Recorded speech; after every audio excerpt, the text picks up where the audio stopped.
समुद्रगुप्त के उत्तराधिकारी का नाम क्या था?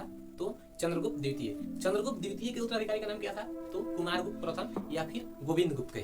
और गोविंदगुप्त के उत्तराधिकारी का नाम क्या था? स्कंदगुप्त के समय में ही भारत में हुओं की आक्रमण होने लगी और गुप्त वंश विखंडित होता गया और यह समाप्त हो गया।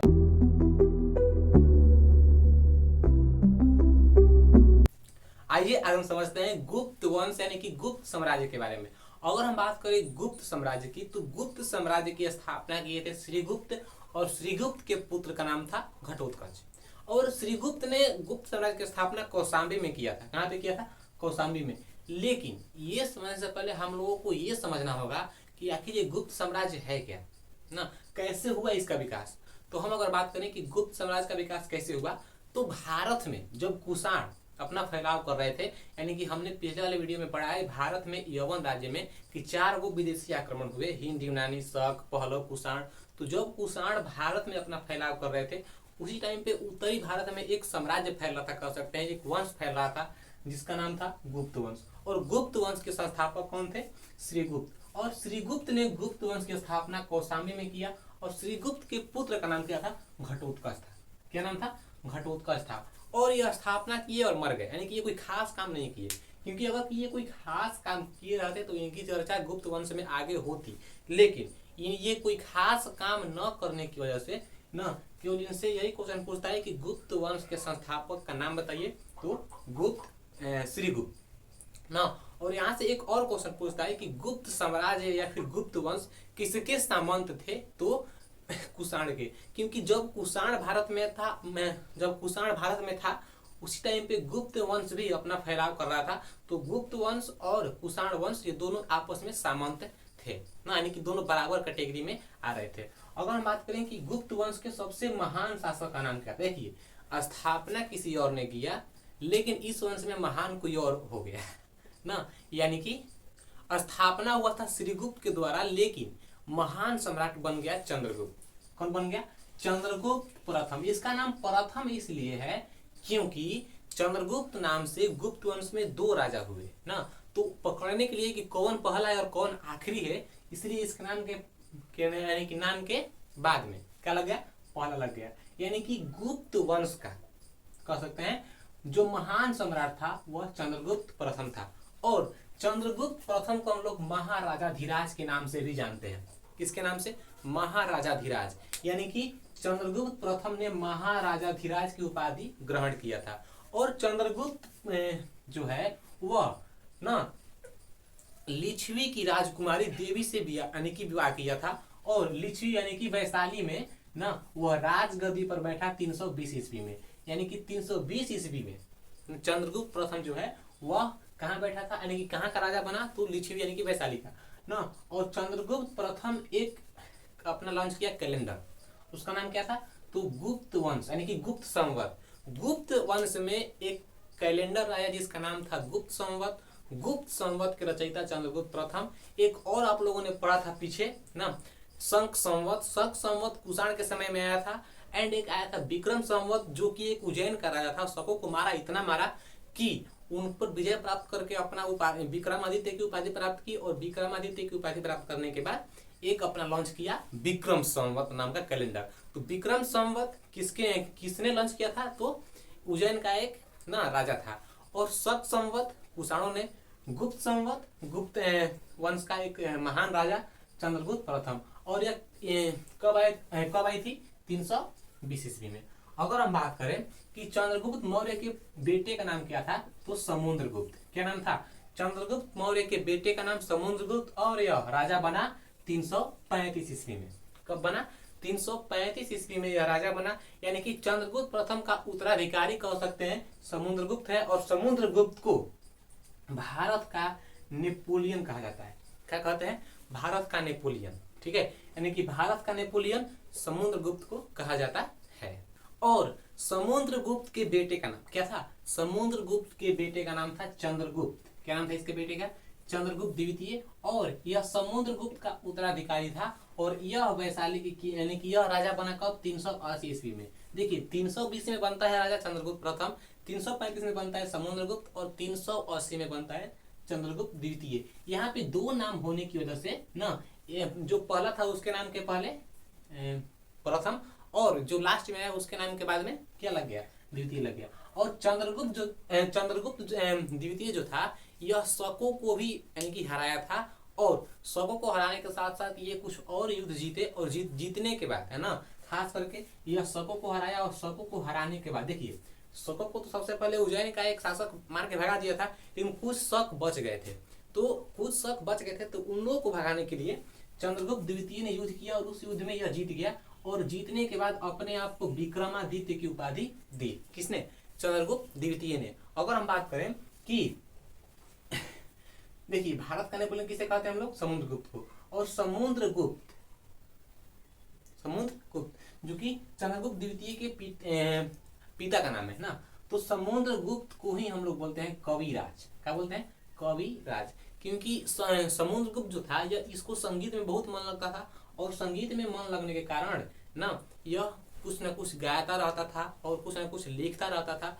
तो गाने और लिखने के बाद में ना समुद्रगुप्त को कविराज का यानी कि कविराज भी कहा जाता है। और समुद्रगुप्त जो था वो भगवान विष्णु को मानता था। किसको मानता था? भगवान विष्णु की उपासना यह करता था, इसलिए ये यानी कि भगवान विष्णु का उपासक भी समुद्रगुप्त को कहा जाता है। और समुद्रगुप्त का दरबारी कवि जो था यानी कि इसके दरबार में जो कवि रहता था उस कवि का नाम है हरिसेन। और हरिसेन इलाहाबाद में एक लेख है प्रशस्ति लेख। प्रशस्ति लेख की जानकारी यानी कि प्रशस्ति लेख से ही इसकी जानकारी हम लोगों को मिलती है कि समुद्रगुप्त के राज दरबारी कवि का नाम था हरिसेन, और समुद्रगुप्त को कविराज के नाम से भी हम लोग जानते हैं।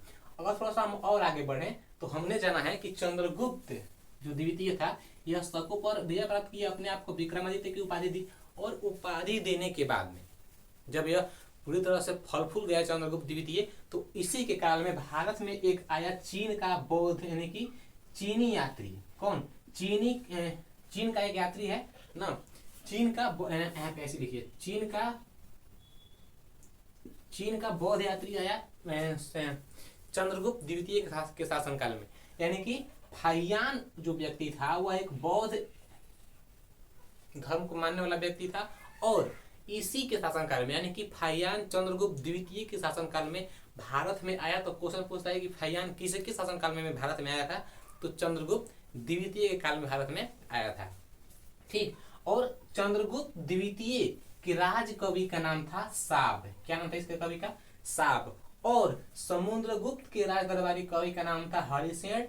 चंद्रगुप्त द्वितीय के राज कवि का नाम था साब। और चंद्रगुप्त द्वितीय के समय पटना और उज्जैन एक अच्छी तरह से शिक्षा का केंद्र बन गया था। कौन कौन शहर? पटना और उज्जैन एक अच्छी तरह से शिक्षा का केंद्र बन गया। और चंद्रगुप्त द्वितीय का उत्तराधिकारी हुआ कुमारगुप्त, और कुमारगुप्त को ही हम लोग गोविंद गुप्त के नाम से भी जानते हैं। और कुमारगुप्त ने गद्दी संभाली 415 ईस्वी में ना, और गद्दी संभालने के बाद नालंदा विश्वविद्यालय की स्थापना कर दिया। किसने? कुमारगुप्त ने। नालंदा विश्वविद्यालय की स्थापना किसने किया था? कुमारगुप्त ने। ये तो रही कुछ बेसिक चीज है ना, यानी कि अब देखिए कुमारगुप्त के उत्तराधिकारी का नाम स्कंदगुप्त, और स्कंदगुप्त जब भारत का राजा था, जब तक यह राजा था तब तक भारत पे कोई विदेशी आक्रमण नहीं हुए। लेकिन जब यह अपने पद से हट गया यानी कि थोड़ा सा इसकी राज कमजोर पड़ने लगी, तो इस पे हुडू ने आक्रमण कर दिया। किसने? हुडू हम लोग पढ़ेंगे अगले वाले वीडियो में। तब तक आप लोग इतना समझिए कि हुडू एक जनजाति है ना, जो कि स्कंदगुप्त के समय भारत पे हमला कर दिया, और यहाँ से ना भारत पे हुडू का राज चलने लगा, और भारत मतलब बिखरने लगा धीरे धीरे। भारत पे अलग अलग वंशों ने राज करना शुरू कर दिया। और गुप्त साम्राज्य का सबसे अंतिम जो शासक हुआ, यहाँ पे लिख लीजिए, सबसे अंतिम शासक हुआ वह विष्णुगुप्त था। विष्णुगुप्त साम्राज्य का सबसे अंतिम शासक था। श्रीगुप्त गुप्त साम्राज्य का सबसे यानी कि संस्थापक था ना। यहाँ तक हम लोगों ने जान लिया। अब हम लोगों को जानना है कि गुप्त साम्राज्य में कैसे कैसी प्रथाएं होती थी, और गुप्त साम्राज्य के लोग कैसे कैसे कार्य करते थे न, वे क्या पसंद करते थे, किसको नापसंद करते थे। ये तो गुप्त साम्राज्य की रही कुछ राजाओं के बारे में। चंद्रगुप्त मौर्य का पुत्र स्कंदगुप्त, स्कंदगुप्त के पुत्र का नाम है चंद्रगुप्त प्रथम का पुत्र का नाम है चंद्रगुप्त प्रथम के उत्तराधिकारी समुद्रगुप्त, समुद्रगुप्त के उत्तराधिकारी चंद्रगुप्त द्वितीय, चंद्रगुप्त द्वितीय का उत्तराधिकारी कुमारगुप्त, कुमारगुप्त को हम लोग गोविंद गुप्त बोलते हैं, और गोविंद गुप्त का उत्तराधिकारी स्कंदगुप्त, स्कंदगुप्त के बाद कोई शासक हुआ नहीं, और एक शासक हुआ विष्णुगुप्त जो कि गुप्त साम्राज्य का सबसे अंतिम राजा था। तो इसके बाद गुप्त साम्राज्य के विखंडित होने के बाद भारत में अलग अलग जनजातियों ने यानी कि अलग अलग वंशों ने राज करना शुरू किया। हम लोग इसको आगे पढ़ने वाले हैं, तब तक आप लोग दीजिए एक इसका स्क्रीनशॉट। अब हम जानते हैं कि मौर्य गुप्त साम्राज्य में आगे कैसे कैसे लोग अपना निवास करते थे। अभी तक हमने जाना कि गुप्त वंश के जो राजा हुए वे सब कैसे कैसे कार्य किए और उनकी जो स्थितियां थी वे कैसे रही। यानी कि सबसे पहले गुप्त वंश का जो संस्थापक था श्री गुप्त, उसके पुत्र का नाम घटोत्कच, वह स्थापना करके मर गया। उसके बाद चंद्रगुप्त है जो कि महान सम्राट थे। देखिए चंद्रगुप्त मौर्य में और चंद्रगुप्त प्रथम में अंतर है।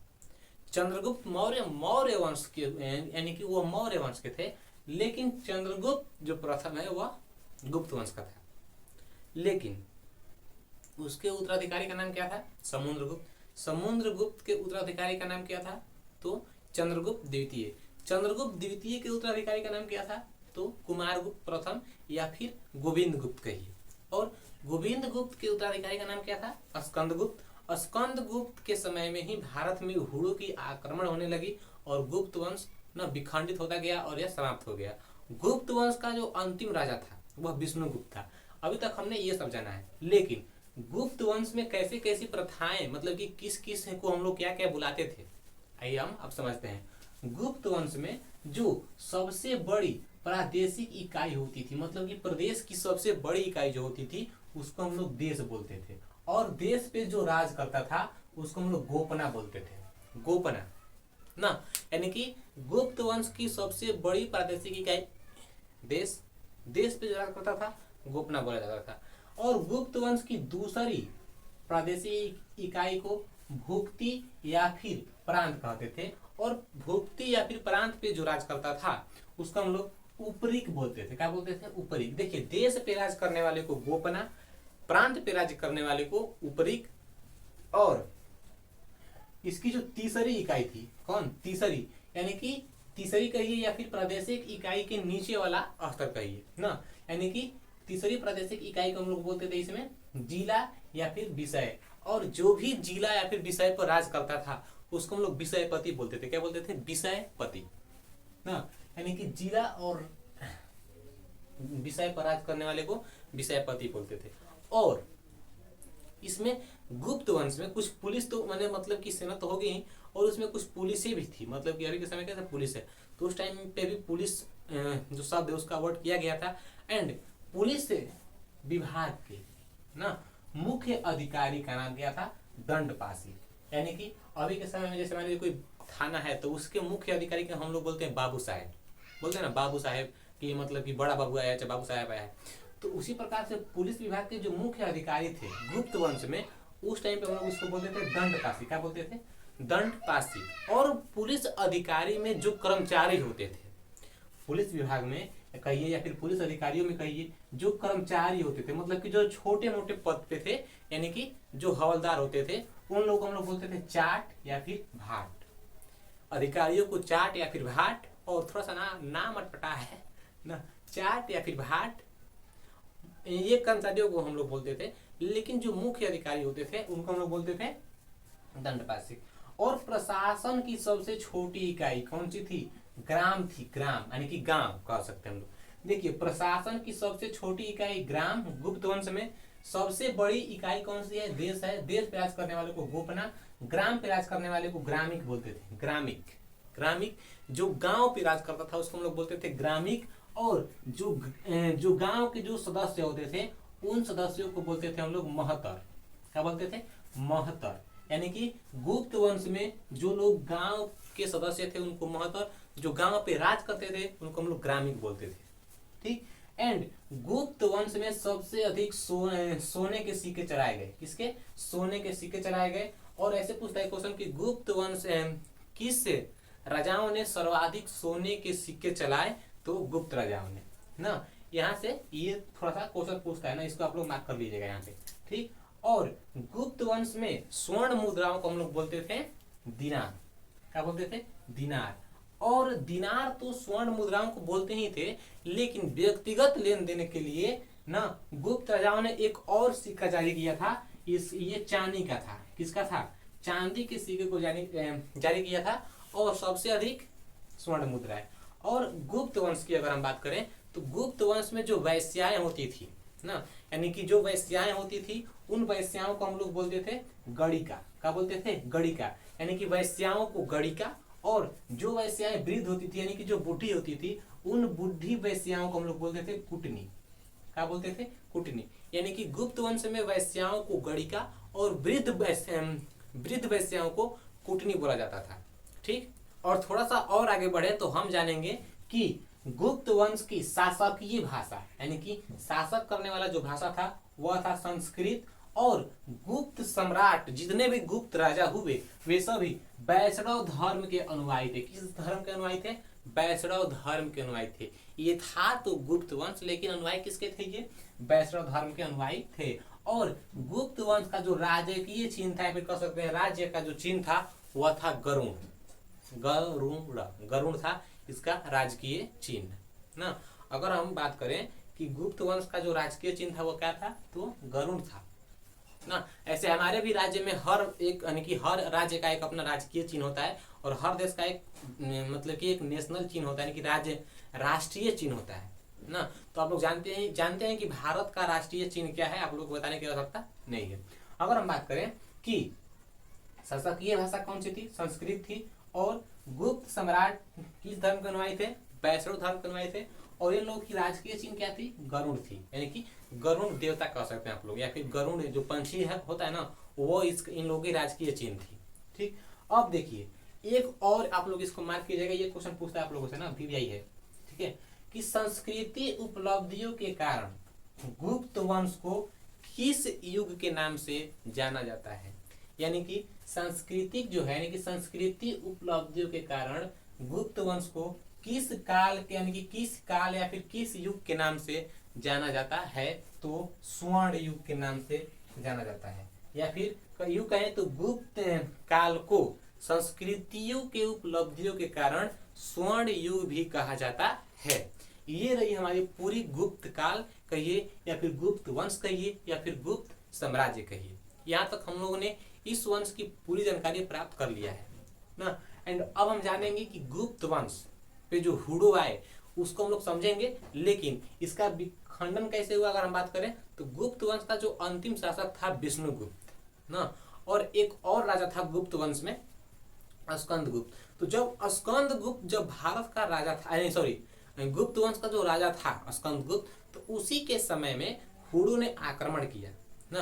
अब ये हुडो क्या है? एक जनजाति शायद हो सकती है उस टाइम पे ना, जो कि एक बहुत ही प्रसिद्ध होती थी। आपने देखा होगा बाहुबली फिल्मों में, तो वहां पे मतलब कि माहिष्मती साम्राज्य पे राज करने के लिए एक अलग से एक और आता है जो थोड़ा सा एक अलग टाइप का भाषा का यूज करता है।